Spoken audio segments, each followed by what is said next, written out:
The following thoughts on Hoppe Hour do not represent Cox Media Group or its sponsoring. Anything you hear may and will be used against you. Thank you. What's up? This is Hoppe Hour. I am your host, Ryan Hoppe, and I'm very pumped about this next guest. He is the PA announcer for the World Series winning Chicago Cubs. I can't believe I'm saying that. At Wrigley Field, Andrew Belleson is on Hoppe Hour. What's up, dude? Hey, Ryan. How are you? I'm good, man. How are you, dude? I'm just in awe these last 6 months. I know the Cubs are doing average right now, but we said this before 6 months ago. It's unreal to think that the Cubs won the World Series, man. It is. It's still sinking in. I think the last week at home or so, with all the festivities we had with the banners and the ring ceremonies and all of that kind of stuff was surreal. It was a ton of fun. But I think, you know what, it's a good thing now that it's over and time to push forward. You know what I mean? So what was it like when you had the ring ceremony? I'm not going to dwell on it too much because I want to focus on the future of the Cubs in this year, but did you have chills down your spine? What's that like when that whole ceremony went down at Wrigley Field as we are World Series champions? It was unbelievable. Both opening night with the banners going up, as well as Wednesday with the rings was just awesome. The players, you could see how excited they were to take part in both, which was awesome. The energy at Wrigley was as good or better than it was in the World Series last year, which was just really cool to soak it all in. I mean, it was the perfect way to celebrate what happened last year, and I think the Cubs did a wonderful job with both. It was awesome. What is it like when you are handed a World Series ring? Because I assume growing up you never thought you would get a ring because you never know what's going to happen in the future. So how awesome was it when you're given your own ring? It was unbelievable. I still don't believe it. The Ricketts family was so generous in giving the amount of rings that they gave out. It still blows my mind. What happened is they sat down with the players shortly after last year, after the World Series was over, and said, what do you want to be part of this ring? And they made a list of 5 or 6 different things and aspects that they said, we definitely have to have this on the ring. And after they partnered with Jostens to actually make them, the jewelry designers and master jeweler at Jostens said, we can definitely do this ring for you, but it's going to probably be the biggest ring we've ever done. And they said, go for it. And the result, as you know, you've seen it, is just so tasteful. It's so detailed. It's unbelievable. I was thinking about it. Obviously, you have to give credit to Joe Madden, the players, Theo for making everybody possible, who he drafted, who he got in free agency. But, man, a lot of credit for the Cubs' success has to go to the Ricketts family. I mean, they care about each and every fan. If you come up to Tom Ricketts at a game, he'll talk to you. And since day one, they wanted the Cubs to win the World Series. And I feel like at times, man, they don't get enough credit for helping us get a ring after 108 years of that drought. Yeah, I think you're absolutely right, Ryan. I mean, the family's incredible. Tom is at the ballpark daily, walking around during the game, talking with fans, listening to their input. I mean, you rarely see that from any owner of any major sports team, first of all. And like you said, when they took ownership, they knew the plan was going to take some time to unfold, and we're okay with that, and trusted in the people they put in place underneath them to see that plan through. It takes a lot of patience, and they did it the right way. They had a vision, and they realized that vision. It's really a cool story, but you're right.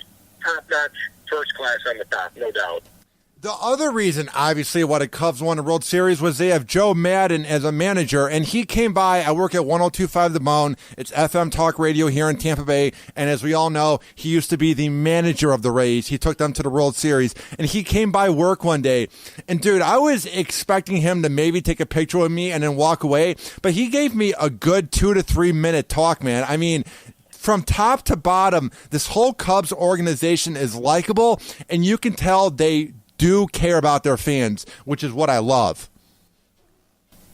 Yeah, no doubt about it. And I mean, isn't it funny how things happen where, he finds out he's got an out clause in his contract with Tampa, and then, the next thing you know, he's here in Chicago. I mean, nobody saw that coming.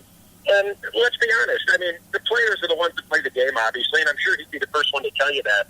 But there's a good chance that they don't, have as good of a run the last 2 years as they do without Joe Madden in that dugout. So you never know how things are going to unfold. So now, what is the prep that goes into being the announcer at Wrigley Field? For me, I print out news for my podcast. For TV announcers, they read off the prompter and they read news ahead of time. For you as the public address announcer at Wrigley Field for the World Series winning Cubs, how do you spice it up so it's not the same announcing every game? Yeah, that's a great question. I mean, and you know how it goes. I think one thing that really keeps you on your toes, and you can relate to this 100%, is that you work in a live setting. So things do change on a moment's notice, and you have to be ready to kind of just roll with the punches at some points just to make sure that your presentation goes, halfway according to plan. A lot of what we do on a daily basis is the same, but then again, a lot of it changes. With the pregame ceremonies that we have or the, different guests, pregame first pitches, every day, there's a huge timetable. Everything is scripted, but rarely does it actually go according to plan. So things get jostled around, and, sometimes you almost have to wing things on the fly just to make sure that they get done correctly, even if it doesn't go according to plan. So it definitely keeps you on your toes.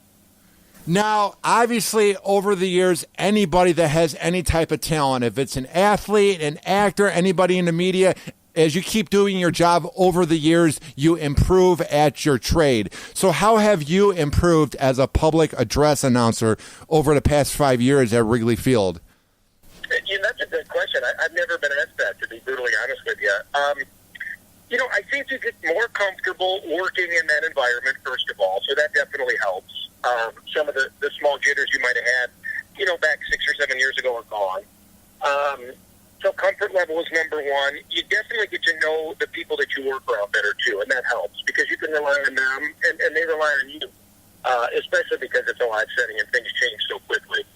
You and I have talked about this before. Now with the video boards and everything, there's so many more people that have to be pulling from the same end of the rope in order to pull off a full game presentation. So to be able to work with them, get familiar with them and their styles over the last few years has definitely helped me. And I hope they can say that I've helped them as well. Who have been some people there at Wrigley Field that have helped kind of take you under your wing and make you feel comfortable at your job? From day one, Gary Pressey, who's been the organist there for this is 31 years now for him, has been he's so much help to me. He's a wealth of baseball knowledge, which a lot of people don't know because they don't get to talk to him during the game like I do. But he has been there since day one to show me the rope, do this, don't do that. And if I ever need him, he's always right there. So the fact that we share a booth, we've become very good friends, and it's been great to have him, kind of as a mentor as we've gone through this process. Dude, what do you think they need to do right now to kind of go on a good run to maybe run with the Central Division? What do they need to do this year to have a good year so they don't have a hangover from winning the championship last year? I think this is going to sound silly to say, but I think getting away from Wrigley for a while is going to help. I like the fact that they're hitting the road. The home fans are obviously the best in baseball, no doubt. But there was a lot going on last week with all the ceremonies and whatnot. Getting away from Wrigley and just focusing on baseball once again, I think it's going to be huge. I know the bullpen has blown a couple late leads this year. I like the bullpen a lot. I really do. I think Ray Davis at the back end is tremendous. And, in all honesty, this team is going to hit the ball with the best of them, and they don't have to be firing on all cylinders offensively yet. So when that does happen, you can give your pitchers a little more leeway and watch out. How great of a season do you think Kyle Schwarber is going to have? Because he didn't play most of the year last year, and then he came into the playoffs and was very clutch for us. How important is it, do you think, for him to play a full season this year? Man, I don't know about you. He's one of my favorites to watch because anytime he digs in, you never know what's going to happen. I thought at the beginning of the year that him hitting in the leadoff spot sounded so strange, but nothing that, Theo and Joe decide to do should be always a method to the madness. I love his at bat. He takes pitches. He sees so many pitches. And, while he's not that prototypical, quick, slap-hitting leadoff guy that, people always thought of in years past, I think he's been great at the top. I think he's going to hit a ton of home runs. And, in all honesty, he plays a pretty good left field, too. He's come a long way and continuing to improve, and I don't think he gets enough credit out there with the glove, I'll be honest. Who are some teams in the NL this year that we should watch out for that could possibly make it to the World Series? Obviously, we want the Cubs to make it to the World Series again, but who are some contenders that will give the Cubs a run for the money? You sound like a broken record, I suppose, but out west, the Giants and Dodgers are always tough to bet against, in my opinion. I've always been a big Dusty Baker fan, and they've got a lot of talent in Washington as well. Right here at home in the Cubs' own division, it's early and people are quick to say that the Cardinals maybe aren't what they were, and that's probably true. But the way that organization is run from top to bottom, I don't think you can ever count St. Louis out either. It would be against your better judgment to do so. It was weird, man. I know it was just the first game of the year, but when the Cardinals beat us, man, I was upset, and we just won the World Series, but it's like you take this pride where when you beat the Cardinals, and even years ago when the Cubs weren't good, beating the Cardinals would make your weekend, and it's just you want to beat them. I mean, I like St. Louis as a town, but I love it when we beat the Cards, Yeah, I'm with you. I mean, it really is one of the best rivalries in all the sports, in my opinion. And when they took care of him in the division series in 2015, that really was like a turning point to me for both franchises. The Cubs heading one way north, obviously, and the Cardinals heading south. But, like I said, I don't think you can ever count them out. They're just such a tough team that typically plays, not flashy ball by any means, but they don't make silly, stupid mistakes. Good fundamental baseball. And over the course of a 162-game season, that'll take you a long way. So you were talking about the method of the madness of guys like Joe Maddon and Theo, where they make these choices that you sort of open your eyes at, but then it ends up working out for the best because they know what they're doing. Has there been a move that you sort of raised your eyebrows at, but then Joe Maddon just proved you wrong? Even as watching the games, a lot of times has a short hook on some of the starters, depending on situation. More so situation, I feel, than pitch count at some point. And, as a casual fan like myself, say, oh, man, I think I would have let him ride that out. But, he'll come in and play chess with the bullpen and get out of an inning, and then you look back and say, well, clearly, he knew the numbers and he knew what he was doing. Another interesting thing to me is 2 years ago, the pitcher hit ace, I would say 85% of the time. And last year, the pitcher hit 80% of the time. And this year, that pitcher, whoever it may be, has typically been the eighth man in the batting order because Schwarber's been leading off. And, whether or not the numbers, make that worthwhile over the course of a season or not, I guess remains to be seen. But that's another one of the things that he does that you might not see every day from another club. So now I want to talk about Chicago sports with you. I'm down here in Tampa Bay, so I am completely removed. I'm thousands of miles away, so I'm not there for the Bulls. They had an up and down season. They were just 500, but now they're up 2-0 against the number one Celtics. How much of the town of Chicago is buzzing right now over the potential of this series? It's like a bittersweet thing, Ryan. I mean, the Hawks got swept away, which nobody saw coming. And the Bulls are in the total opposite end, being an 8 seed and up 2-0 on Boston, the 1 seed. So I never thought they'd come back from Boston being up 2-0. We're huge Bulls fans, and, everyone's been saying, that Eastern Conference isn't the strongest in the world. So I guess anything's possible once you get in, and the Bulls are proving that right now. Now, I want to ask you this, too, and I asked Fred this from Kiss FM. I had him on 2 days ago, and I want to ask you, too, because you're in Chicago.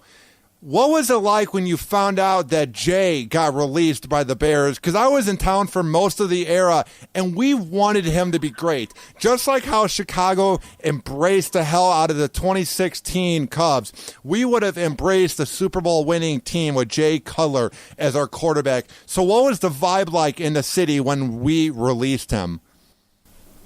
For me, it was almost like you knew it was coming. It was inevitable. And I'm not saying Jay can't play anymore because he likely can. And I think we will see him in the NFL at some point. If you went back, 8 or 9, 10 years ago, however long ago that was, I think you make that deal with Denver every day of the week. It obviously just didn't pan out the way, everyone had hoped, all of us Bears fans and the team, itself. In my opinion, I think everyone was excited just to move on. You know how there comes that time in sports where whether or not a guy's got anything left or not, a certain player in a certain organization just have to part ways. I think that's just kind of what it came to with Jay and the Bears, and you got to wish him all the best. But, excited also for you with Glennon here in Chicago. So I'm here in Tampa Bay, so I visit Chicago once a year for Christmas to see my mom, and I went by Wrigley Field. I went to the top of the Sears Tower because I will not call it the other name. I got pizza, and I just completely forgot about how awesome of a town it is. But a lot of people here in Tampa Bay, like my girlfriend's grandpa, when I told him I'm from Chicago, he goes, "Oh, so people get murdered there." Explain to people that are listening now in Tampa Bay why Chicago is so great and why crime should not be the only focus of this great city. I think you got a couple reasons, and you hit a bunch of them. But food is the best in the world in Chicago, and you can get any cuisine you want. The people are great, and it's a beautiful city. I love it. I'll be honest, I'm envious of you from about October 15th to April 1st because the weather here just flat out sucks. But other than that, it's a great place to be. You grew up here. I mean, it's one of the best cities in the country, no doubt. Dude, how about that vortex of, I think it was winter 2013 in February, when there's that legendary picture of the Chicago skyline, and it's just completely ice cold, man.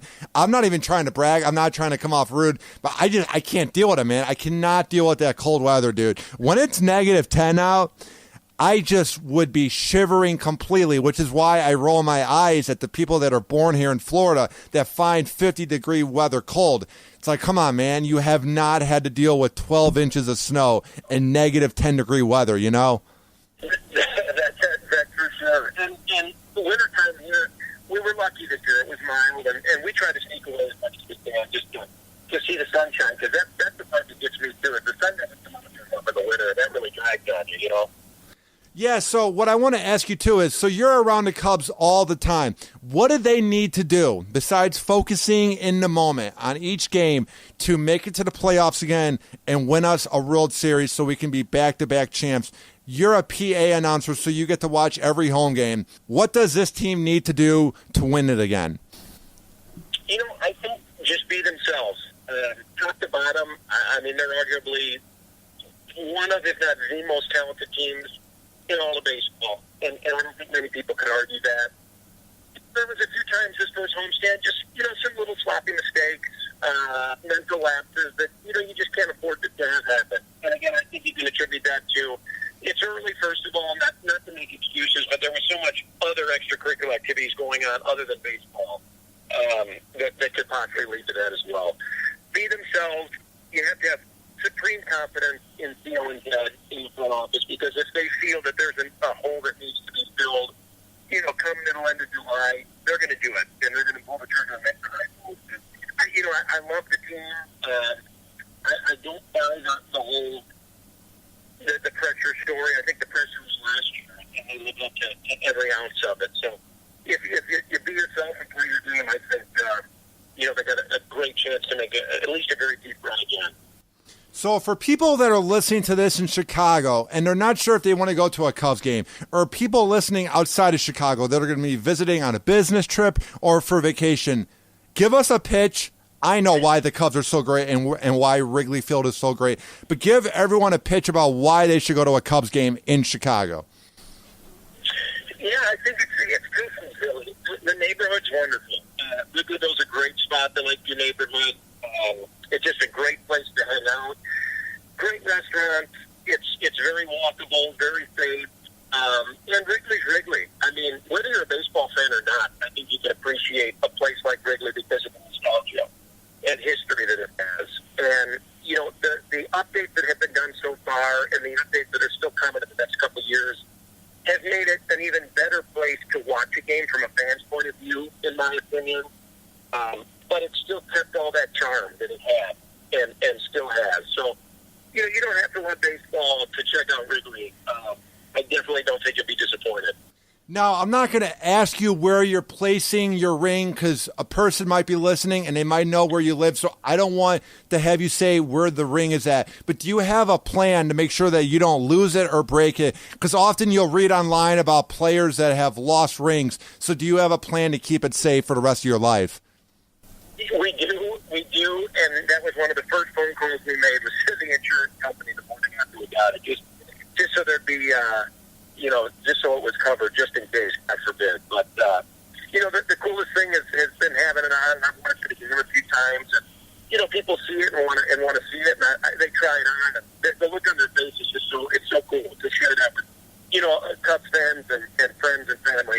It's such a neat piece and a cool memento from such an awesome year last year, Now, before I let you go, if people want to see your take on everything going on with the Cubs, where can they find your work online besides going to a Cubs game? Yeah, I mean, I have a Twitter account. It's at Chicago Cubs PA. We try to have some fun with it. Post pictures and whatnot, and this and that, all things Cub and otherwise. So that's where they can find me on Twitter. Well, dude, keep up the good work, and I would love to have you on again, maybe in 3 or 4 months during the Crosstown Series, because we'll know more about this team, and maybe in August when it comes close to the dog days of summer going into the playoffs to see what's going on, as hopefully this team will be a contender to win it again. That sounds great, Ryan. Call anytime. I appreciate it, man. Thank you. Keep up the good work, dude. Thank you, sir. Have a good weekend. All right, you too. And that was Andrew Belleson as he called into Hoppe Hour, and he is the PA announcer for the World Series winning Chicago Cubs.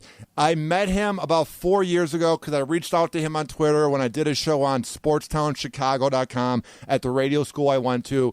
And I remember when he first got the job, so I appreciate him keeping in touch with me when I reach out to him, even now that he's the World Series winning announcer. Now, if you're a fan of his work or of the Cubs and you're listening and you want to hear more of my show, it's not hard. It's not rocket science. I'm from Chicago, so I know Chicago radio, and I want this show to expand there.